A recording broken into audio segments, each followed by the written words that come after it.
कई बार जब हम कहते हैं कि हम व्यवहारिक समाधान ढूंढ रहे हैं तो हम बहुत भौतिक और सतही समाधान ढूंढने की कोशिश करते हैं।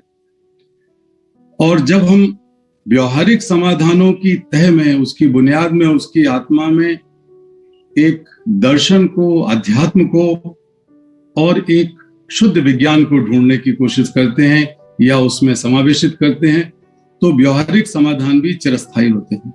अन्यथा जो तात्कालिक समाधान है, जो व्यवहारिक समाधान है, वो बहुत ज्यादा दिन तक नहीं चलते।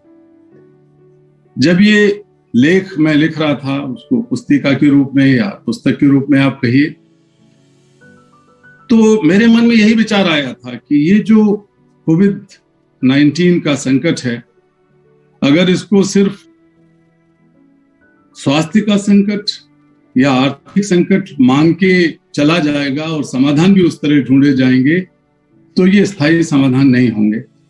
इसके बाद कोई और कोविड-20 आएगा, कोई कोविड-30 आ सकता है। ये अनंत सिलसिला है जिसको हम लोग शायद नहीं रोक पाएंगे अगर इससे हम सबक नहीं सीखेंगे। तो ये सच है कि इस त्रासदी से कम मृत्यु हुई हैं। पहली जो स्वास्थ्य की त्रासदियां हुई थी उनमें कहीं ज्यादा मृत्यु हो चुकी हैं, लेकिन ये आकलन ठीक नहीं। सबसे बड़ा आकलन इस बात का है कि इस संकट से जितनी मात्रा में, जितनी संख्या में दुनिया के हर तबके के लोग प्रभावित हुए हैं, जिस तरह दुनिया के कोने कोने में एक अस्थिरता, एक भय, एक अनिश्चितता और एक भविष्य की चिंता, एकाकीपन, ये सब चीजें आई हैं, वो शायद पहले कभी नहीं आई। इसीलिए हमने कोशिश की है ये समझने की कि जब एक साझा विचार जन्म लेता है, एक साझा जीवन जीने की लोग कोशिश करते हैं, साझा जीवन पद्धति होती है, तो वो सभ्यता का निर्माण धीरे धीरे करती है। लेकिन साझा डर, साझा एक दूसरे से अलग होकर अपने अपने तरीके से समाधान खोजने का जो तौर तरीका है, वो भी जिस तरह की सभ्यता का निर्माण करेगा, वो एक नकारात्मक प्रभाव होगा। और ये नकारात्मक प्रभाव होने की बहुत बड़ी संभावना यहाँ पर नजर आ रही है। और जब मैं समाधान ढूंढने की बात करता हूं तो मैंने कुछ बातें ऐसी लिखी।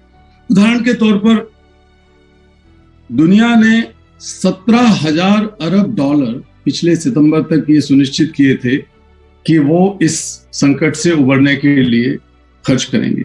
और अमीर देशों ने, अकेलों ने 8,000 अरब डॉलर का पैसा अपने देशों में, जिसे कोविड रिस्पांस फंड के नाम से घोषित किया। अब कोविड रिस्पांस फंड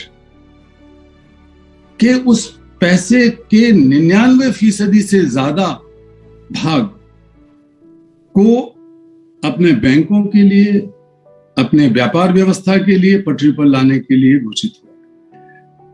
हमने एक अध्ययन कराया और उससे पता लगा कि केवल 0.13 total COVID-19 response has been allocated for the most marginalized children and their families in the world.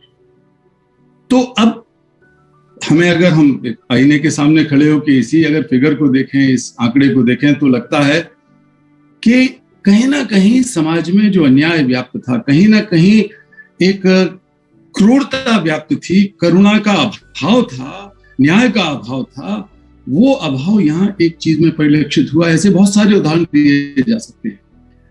लेकिन जब हम लोग एक साझा संकट के दौर से गुजर रहे थे या अभी भी गुजर रहे हैं, तो बहुत संभावनाएं हैं कि हम लोग एक साझा तरीके से सोच के इसका समाधान भी ढूंढें।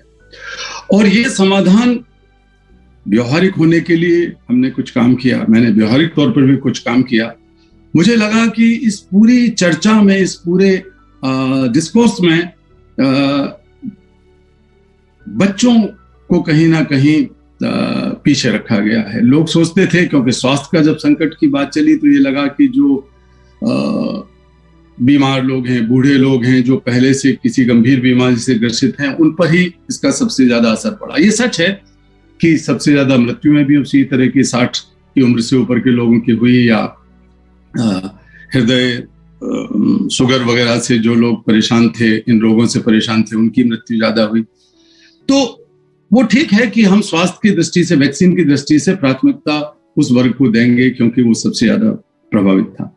लेकिन परोक्ष रूप से, अप्रत्यक्ष रूप से जो प्रभावित हुए, उसमें आप सोचिए कि दुनिया के करीब करीब 1 अरब 20 करोड़ बच्चे 6-7 महीने 8 महीने तक स्कूल नहीं गए।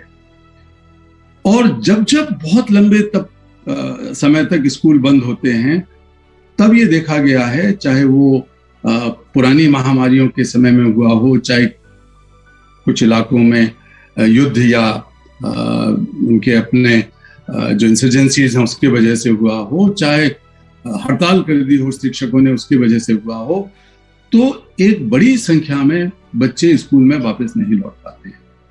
और जो घर में बच्चे रहते हैं उनके अंदर भी जो मानसिक विकार पैदा होते हैं, जो आपस के रिश्तों में खटास पैदा होती है, जो हताशा, अवसाद, निराशा पैदा होने लगती है, तो वो बचपन के खिलाफ जाती है। तो इस विचार को सोचते हुए जब हमने पूरा इसको देखा, तो दुनिया के एक पॉलिटिकल डिस्कोर्स में इसको लाने के लिए मैंने दुनिया के कई राष्ट्राध्यक्षों से, भूतपूर्व राष्ट्राध्यक्षों से फोन पर बातचीत की,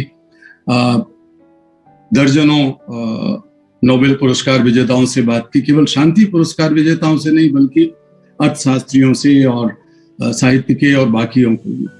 तो हमने 88 बल्कि विश्व नेताओं और नोबेल पुरस्कार विजेताओं के साथ मिलकर ये अपील की कि fair share for children in covid response, कि बच्चों को प्राथमिकता दी जाए, उनकी शिक्षा, उनके स्वास्थ्य, उनके भविष्य और दोबारा से उनको स्कूल लाने की कोशिशों को प्राथमिकता दी जाए, और सुनिश्चित किया जाए कि अगर जो बच्चे स्कूल से बाहर हैं और वो ऑनलाइन एजुकेशन उनको नहीं मिल पा रहा है, तो वो किस तरह हासिल हो, इसके लिए प्राथमिकता की जाए।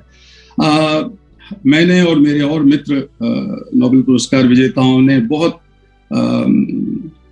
सारे लीडर्स से मंत्री हैं भारत के, हर विभाग के मंत्री से बातचीत की, लगभग जो परोक्ष रूप से या प्रत्यक्ष रूप से बच्चों की शिक्षा, उनके स्वास्थ्य, उनके जीवन को प्रभावित करते हैं, और ये निवेदन किया कि इनको प्राथमिकता दी जाए। विदेशों में भी ये किया। तो पूरे देखते देखते संयुक्त राष्ट्र संघ के कई संस्थाओं के जो प्रमुख हैं, वो जो इंटर पार्लियामेंट्री यूनियन है, जो दुनिया भर के पार्लियामेंट्स हैं, उनके स्पीकर्स और उनके प्रेसिडेंट्स की जो साझा संस्था है, मंच है, उसके साथ मिलकर इस बात को आगे बढ़ाया कि हमने बच्चों को कैसे प्राथमिकता देनी है ताकि उनका बचपन बर्बाद ना हो। तो ये एक प्रक्रिया हमारे साथ साथ चलती रही। ये एक व्यवहारिक पक्ष था, लेकिन इसकी बुनियाद में फिर मैं वापस आता हूं कि एक ना एक दार्शनिक और आध्यात्मिक पक्ष भी था। और हर बार जब मुझसे लोग पूछते हैं कि आपकी एक्टिविज्म, जो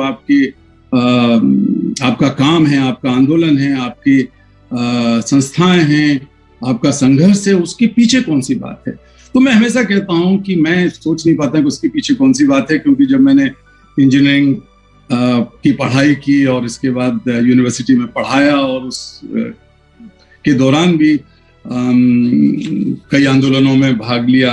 हमारे राम बहादुर राय जी को पता है कि किस तरह छात्रों ने जयप्रकाश नारायण जी के साथ मिलकर संपूर्ण क्रांति के साथ अपने आप को जोड़ा था। मैं भी उनमें से एक था, और इसके बाद भी हम लोग इस विषय पर मिलकर बात करते रहे थे। तो उस सब के पीछे क्या था, तो मैं हर बार अपने मन में ये सोचता हूँ कि उसके पीछे जो बुनियादी बात है वो भारतीय अध्यात्म तो भारतीय नहीं हो सकता, लेकिन इसकी व्याख्या, इसका सृजन, इसको गहराई तक ले जाना और उसको व्यापक करने का काम चूंकि भारत के ऋषियों ने किया है हजारों साल से, तो उसकी कहीं ना कहीं हमारे ऊपर छाप रही है। और उसीलिए मैं मानता हूं कि करुणा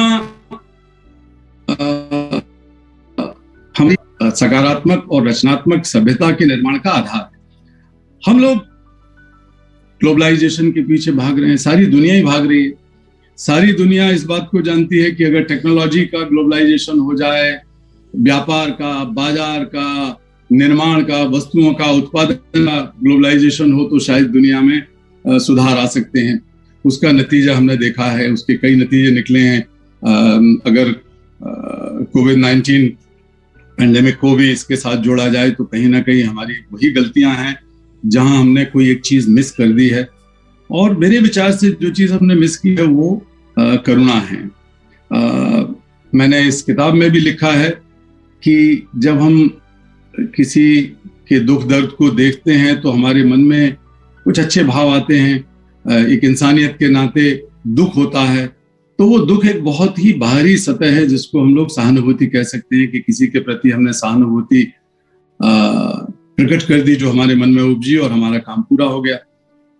लेकिन उससे गहरे हम सामान्य तौर पे जा नहीं पाते। लेकिन सहानुभूति भी बहुत अच्छी चीज है। उसके अंदर का एक जो लेयर है, एक परिधि है उसके, वो है संवेदना की। जब हम दूसरे के दुख दर्द को, परेशानी को अपना दुख दर्द और परेशानी मान के महसूस करने लगते हैं तो वो एक संवेदना है, उसका साझापन है जो हमें उस व्यक्ति के साथ या उस समस्या के साथ गहराई से जोड़ती है।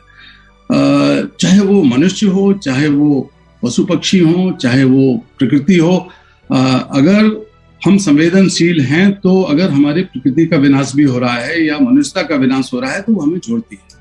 और जो आखिरी लेकिन जो न्यूक्लियस है, जो गहरी चीज है, जो पकड़ने की चीज है, वो करुणा है।